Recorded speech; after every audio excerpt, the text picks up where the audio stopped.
जय श्री कृष्ण। प्रिय साधकों, मैं आमन आपके चैनल सनातन स्तंभ से आज एक ऐसी पावन चर्चा लेकर आया हूं जो आपके हृदय को छू जाएगी। प्यारे साथियों, जब भी आप भक्ति भाव से इस वीडियो को सुनना आरंभ करते हैं, चाहे सुबह का शांत वातावरण हो, शाम की मध्यम रोशनी हो या जीवन की कोई भी घड़ी, जब मन श्री कृष्ण की ओर खींचता है, ठीक उसी क्षण उनके आशीर्वाद की धारा आपके जीवन में प्रवाहित होने लगती है। यह कोई कल्पना नहीं, यह अनेक भक्तों का सच्चा अनुभव है। जिसने भी पूरे मन से श्री कृष्ण के वचनों को आत्मसात किया है, उसके जीवन में चमत्कार हुए हैं। किसी को संकट से मुक्ति मिली, किसी के रिश्तों में प्रेम लौटा और किसी को अपने लक्ष्यों तक पहुंचने की सही राह मिल गई। भगवद गीता में स्वयं श्री कृष्ण कहते हैं, जो भक्त श्रद्धा से मेरा स्मरण करता है, मैं उसकी हर चिंता हर लेता हूं। तो आइए आज हम भी उसी श्रद्धा से प्रार्थना करें। हे प्रभु, जो भी इस दिव्य वाणी को अंत तक सुने, उसकी हर मनोकामना पूर्ण करना, उसके जीवन से सारे दुख दर्द मिटाना। प्रिय साथियों, मैं अमन आपके अपने चैनल सनातन स्तंभ पर आज आपके साथ गीता की पावन वाणी और जीवन के सरल सत्यों को साझा कर रहा हूं। आशा है कि यह सुनकर आपके हृदय को शांति मिलेगी और आत्मा को सुकून। कान्हा कहते हैं, सत्य हमेशा मौन में बसता है, जबकि असत्य शोर मचाता है। सच बोलने वाले को कुछ भी याद नहीं रखना पड़ता, पर झूठ बोलने वाले को हर बार अपने झूठ को संभालना पड़ता है, और यही उसके लिए सबसे बड़ी परेशानी बन जाती है। इसीलिए सत्य को अपने जीवन में स्थान दो। वह चाहे कितना भी कड़वा क्यों न लगे, अंततः वही शांति और सुकून देता है। मित्रों, जीवन का एक और सत्य यह है, कोई भी मनुष्य तब तक तुम्हारे साथ खरा लगता है जब तक उसका कोई स्वार्थ तुमसे जुड़ा होता है। जिस दिन तुम्हारे पास देने को कुछ नहीं रहता, उसी दिन बहुत से चेहरे बदल जाते हैं। पर यह मत भूलो कि तुम्हारी असली पहचान वही है जो भीतर से है, जिसे कोई छीन नहीं सकता। दूसरों की बातें सुनना आवश्यक है, पर उनसे अधिक जरूरी है अपने मन की आवाज सुनना। अगर तुम हर किसी को खुश करने की कोशिश करोगे, तो अंत में स्वयं से असंतुष्ट रह जाओगे। हर किसी को संतुष्ट करना संभव नहीं, पर खुद को शांति देना हमेशा तुम्हारे अपने हाथ में है। भगवान हर किसी की परीक्षा लेते हैं, किसी को धन से, किसी को अभाव से, किसी को प्रेम से, किसी को अकेलेपन से। लेकिन यह तय तुम्हें करना होता है कि तुम उस परीक्षा में कैसे खरे उतरते हो। हे मित्रों, याद रखना, ईश्वर हर किसी की मदद करते हैं, लेकिन वे पहले देखते हैं कि क्या तुम खुद अपनी मदद करने के लिए तैयार हो।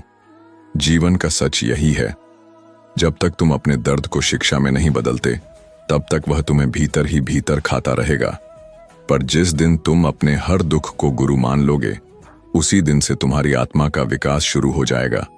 जीवन को लंबा बनाने से अधिक उसे सार्थक बनाओ। दूसरों से नहीं, खुद से प्रतिस्पर्धा करो। हर दिन कुछ नया सीखो, कुछ पुराना छोड़ो, और सबसे जरूरी, अपने भीतर के इंसान को कभी मत खोना, क्योंकि वही तुम्हारी आत्मा का आईना है। इंसानियत कोई भाषा नहीं, कोई जाति नहीं, कोई धर्म नहीं, यह तो आत्मा की आवाज है।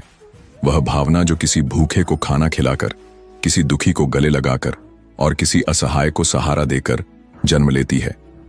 इंसानियत वह पुल है जो दिलों को जोड़ता है, दीवारों को गिराता है और मनुष्यता को जीवित रखता है।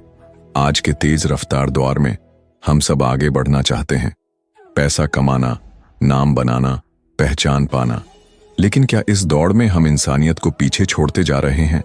सवाल यह है, क्या हम इतने बदल चुके हैं कि किसी गिरते हुए को उठाना अब हमें समय की बर्बादी लगने लगा है? मित्रों, इंसान होना केवल सोचने की शक्ति रखने का नाम नहीं, बल्कि दूसरों के लिए सोचने का भाव रखने का नाम है। इंसानियत वहीं से शुरू होती है जहां मैं की जगह हम आ जाता है। जब किसी को अपने सुख से ज्यादा दूसरे के दुख की चिंता होने लगे, तब समझो इंसानियत अभी जीवित है। इंसानियत किसी बड़े मंच या पुरस्कार की मोहताज नहीं होती। यह तो रोजमर्रा की छोटी छोटी बातों में दिखती है। किसी अनजान यात्री को रास्ता बता देना, बारिश में किसी को छाता दे देना, किसी गरीब को कपड़े बांटना या किसी अकेले इंसान को 2 पल सुन लेना, यही है सच्ची इंसानियत। हम अक्सर सोचते हैं कि समाज की समस्याएं बहुत बड़ी हैं और हम अकेले कुछ नहीं कर सकते, लेकिन याद रखो, समुद्र की शुरुआत भी एक बूंद से होती है। जब एक एक इंसान इंसानियत दिखाने लगेगा, तभी समाज बदलने लगेगा। मित्रों, कान्हा कहते हैं, अगर तुम्हारे पास देने के लिए धन नहीं है तो भी मुस्कान बांटो, दया बांटो, सहानुभूति बांटो। यही तो असली दौलत है। हम सब अपने अपने धर्मों में आस्था रखते हैं, पूजा पाठ करते हैं, व्रत रखते हैं, मंदिर, मस्जिद, गुरुद्वारे में सिर झुकाते हैं। लेकिन सोचो, क्या हमने कभी किसी भूखे को खाना खिलाकर अपना धर्म निभाया है? इंसानियत ही वह धर्म है जो हर पवित्र पुस्तक की जड़ में है। गीता कहती है, आत्मा अमर है। कुरान कहती है, रहमत बांटो। बाइबल कहती है, प्रेम सबसे बड़ा है। और गुरु ग्रंथ साहिब कहता है, सेवा ही सच्चा धर्म है। जब इतनी सारी पवित्र किताबें एक ही बात कह रही हैं, तो हमें किस बात का संकोच? धर्म के नाम पर दीवारें खड़ी करना, नफरत फैलाना, यह इंसानियत नहीं, यह अज्ञानता है। जब किसी की पीड़ा देखकर तुम्हारी आंखें नम हो जाएं, जब किसी की भूख देखकर तुम्हारा पेट भरने का मन न करे, तब समझना कि तुम सच्चे इंसान हो। इंसान के जीवन का सबसे बड़ा उद्देश्य सिर्फ स्वयं के लिए जीना नहीं होता, बल्कि दूसरों के जीवन में थोड़ा उजाला भरना होता है। वह उजाला जो किसी अंधेरे में डूबे व्यक्ति के लिए उम्मीद बन जाए। सच्चा इंसान वही है जो खुद रोते हुए भी किसी और को हंसाने की चाह रखे। अगर तुम्हारे भीतर यह भावना है कि किसी का भला हो जाए, चाहे तुम्हें उसका कोई लाभ न मिले, तो जान लो, तुम्हारे भीतर इंसानियत जीवित है, और यही भावना तुम्हें ईश्वर के सबसे करीब ले जाती है। कभी कभी एक साधारण सा शब्द भी किसी टूटे हुए दिल को जोड़ सकता है। एक हाथ जो सहारा देता है, वह मंदिर में चढ़ाए गए फूलों से भी पवित्र होता है। याद रखो, ईश्वर हर जगह नहीं हो सकता, इसीलिए उसने इंसानियत को जन्म दिया। हम आधुनिक होते जा रहे हैं, तकनीकी रूप से आगे बढ़ रहे हैं, लेकिन क्या हमारे दिल भी उतने ही विशाल हो रहे हैं? क्या हमारे भीतर अब भी वह संवेदना बची है जो किसी दुखी की पीड़ा समझ सके? दुनिया में जख्म देने वाले बहुत मिलते हैं, लेकिन जख्म भरने वाले बहुत कम। और अगर तुम उन गिने चुने लोगों में हो जो किसी के घाव पर मरहम लगाते हैं, तो तुमसे बड़ा इंसान कोई नहीं। कान्हा कहते हैं, मनुष्य के कपड़े मैले हो सकते हैं, उसका नाम अनसुना हो सकता है, उसकी जेब खाली हो सकती है, लेकिन अगर उसका दिल साफ है तो वह मेरे लिए सबसे सुंदर है। जब कोई देख नहीं रहा होता और फिर भी तुम भलाई करते हो, तो समझो कि तुम्हारे भीतर असली इंसानियत है। दुनिया की नजरों में अच्छा दिखने के लिए किया गया दान दिखावा है, लेकिन जब तुम किसी अनजान की मदद बिना किसी उम्मीद के करते हो, तब वह कर्म तुम्हारी आत्मा का श्रृंगार बन जाता है। इंसानियत तब नहीं मरती जब कोई अन्याय करता है, बल्कि तब मरती है जब कोई अन्याय देखकर भी चुप रहता है। इसलिए अगर तुम कुछ और नहीं कर सकते, तो कम से कम आवाज तो उठाओ, किसी के लिए खड़े तो हो जाओ। हम नफरत के साए में जीते जीते थक चुके हैं। अब समय है कि प्रेम, दया, करुणा और इंसानियत को फिर से अपनाएं, क्योंकि इंसानियत के बिना यह संसार एक जंगल बन जाएगा, जहां हर कोई सिर्फ अपने लिए लड़ेगा। जैसे फूल की पहचान उसकी खुशबू से होती है, वैसे ही इंसान की पहचान उसकी इंसानियत से होती है। चेहरे खूबसूरत हो सकते हैं, लेकिन एक कोमल और करुणामयी हृदय ही असली सुंदरता है। अब आगे की कथा में एक और गूढ़ रहस्य छुपा हुआ है। भगवान के जीवन की घटनाएं केवल घटनाएं नहीं, बल्कि हमारे जीवन के लिए सीख हैं। कभी कभी हम सोचते हैं कि क्यों हमें दुख, संघर्ष या परीक्षा मिलती है, लेकिन जब हम शास्त्रों को पढ़ते हैं तो समझ में आता है कि हर परिस्थिति हमें मजबूत बनाने के लिए होती है। जैसे अर्जुन कुरुक्षेत्र के मैदान में खड़ा होकर विचलित हो गया था। उसके सामने अपने ही गुरु, भाई और रिश्तेदार थे। वह सोच रहा था कि उनसे कैसे लड़े। उसका मन मोह और करुणा में डूब गया। तभी भगवान श्री कृष्ण ने उसे गीता का उपदेश दिया और कहा, हे पार्थ, यह शरीर नश्वर है, आत्मा अमर है। तेरा कर्तव्य युद्ध करना है। कर्म कर, फल की चिंता मत कर। यहां भगवान ने हमें जीवन का सबसे बड़ा सिद्धांत दिया कि जब तक हम अपने कर्म को पूरी निष्ठा से करते हैं, तो परिणाम अपने आप दिव्य हो जाते हैं। पर यदि हम परिणाम के बंधन में फंस जाएं, तो मन अशांत हो जाता है।